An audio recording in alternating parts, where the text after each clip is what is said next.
We want fairness, fairness in international trade, fairness in bearing the cost of the climate crisis. A lot of the climate crisis is a result of industrialization by the Western nations, which occurred 300 years ago, when we had virtually nothing to do with that. And even now, a lot of the CO2 and the emissions are disproportionately generated by advanced economies, and therefore the cost of dealing with that should also disproportionately fall on them. It shouldn't be equal. So basically we are calling for justice, we're calling for fairness in shouldering these responsibilities, and that will include adequate resources for those of us who did not cause the problem but are disproportionately affected by it, to be able to deal with them effectively. It's not a question of being prepared. They have no choice, because we sing together. There are no borders for bad weather, or just as it happened even with the pandemic.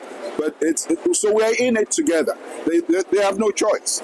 They have no choice. Fortunately for us, China has taken the lead where the U.S. has retrieved, rather unfortunately.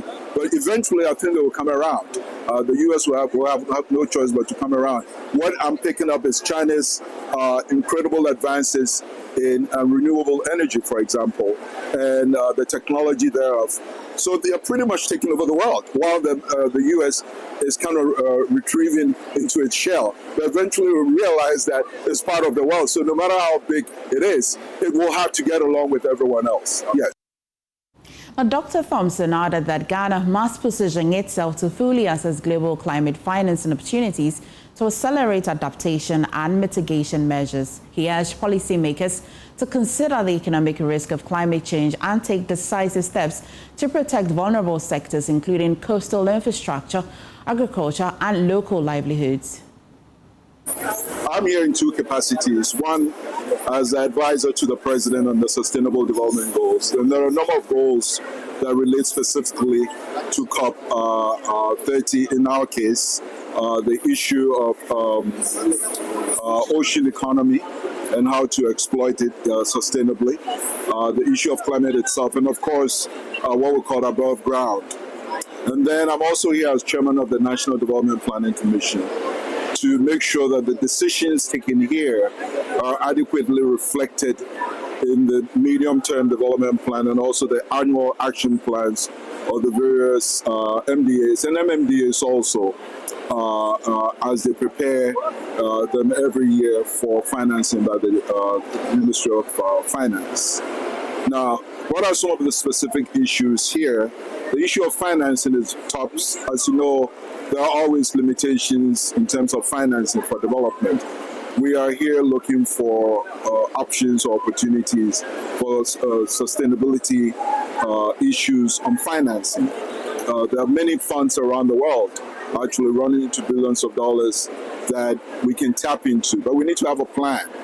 One of the plans we had actually completed before coming here was what is known as the Sustainable Ocean Plan, which brings together what we call the Ocean Climate Nexus. And there's a whole list of activities and targets that will have to be funded. We cannot do that from the Government of Ghana funds alone. And so this particular forum creates the opportunity for us to identify potential sources and strategies for financing them. With respect to the relevance of COP to development itself, we all do know the consequences of climate change on economic growth. We need to tackle that. Otherwise, most of the investments that we'll make for our economic growth will come to naught. A typical example is what's happening with our shorelines in places like Keita and so forth. If we don't deal with that and we build highways, for instance, they'll get washed away by tidal waves or floods and so forth. There's the issue of implications of climate change for agriculture.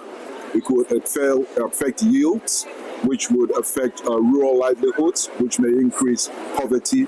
So we need to look at all that. So when we talk about development, we are not just talking about macroeconomic issues, fiscal policies, monetary policies. They are all important, but we also need to look at these finer details of development.